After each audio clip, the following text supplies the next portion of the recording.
it's opportunity cost, isn't it? In the sense Certainly. of, you know, what time, input, effort, you know, going raising more funds and, you know, putting it into, like, there's no right or wrong, but the good thing is it was low hanging fruit. It You certainly structuring was. it away, very quick turnaround, Yep. you know, which is smart. Here's a funny one as well, which I'll talk about it, because one of my friends, do you know what he does? He looks for properties like that, or properties that are not as bad. They're just not great. And what he does, right, and he does all his off market because it's not on the market, is he will then go in, board up all the windows, right, Nice. pull up all the flooring and have floorboards hanging out and exposed and everything else. Take a hammer into some of the walls and all that stuff.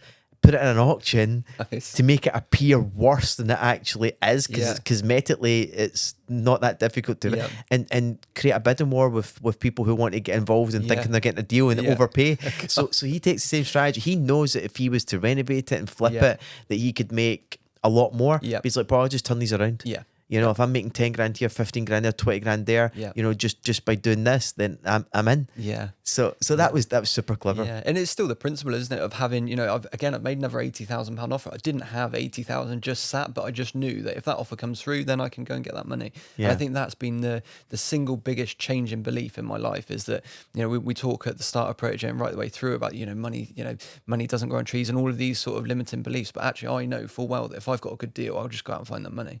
Yeah, and that's it. If you can get the deals, there's always going to be money. 100%. And it seems like it's proof of concept, doesn't it? Because once it happens for the first time, it's like, shit. Yeah. Hold This on a wee does work. minute. You know, I'm securing the property and I'm not putting any money in, Yeah. as you say, and you've got someone else to fund the whole thing. Yep. But the investor's winning, you're winning. Yep. You know, the seller gets what they want, and when you create that type of relationship and that synergy where everyone gets, Yep. then you know that's it's the best way of doing business. 100%. So tell me a bit more about the things maybe you're working on just now, and more so the bigger picture, the Yep. vision. So in terms of working on now, so Grace has actually just led her first refurb. So I helped her getting the assisted sale contracts into place. So it's almost a more of a vanilla sort of assisted sale. Not that everyone obviously knows what they are, but it's more of it's just a 3-bed house, agreed base price 160. We'll put 50,000 into that one, so a fairly moderate refurb. So then anything over 210, I've got exactly the same arrangement with the seller. They'll get 25%, I'll get 75. So that's sort of I mean, we base my numbers on 230, but it will go more. So 230 makes us 15 and makes him another 5. I think actually it'll go sort of 250 sort of level, you know, getting us up to closer to 30,000. So Grace has just come into the end of that one. We've got carpets going down next week, so that's a good one. But I think more importantly for us, we've now started to work on building our own portfolio, which was always my long-term goal. But I must admit, I've liked having these lumps of money coming in to obviously sort of get us to a nice position now. But we've just brought our first 2 properties for ourselves in Newcastle, again through Chris, so thanks Chris, and they're both going to be service accommodation. Great. Yep. So looking forward to so they're basically mid refurb at the moment. And do you have some high level numbers, anticipation on those? Yes, we do. So on the first one, we brought that one at 63,000. That's a 2-bed, a couple of miles away from Durham University. We've got £23,000 going into that one in the refurb, so that's 86. Other costs, obviously Chris, a bit for Chris, so around 90. That should refinance around sort of 105, 110 figure.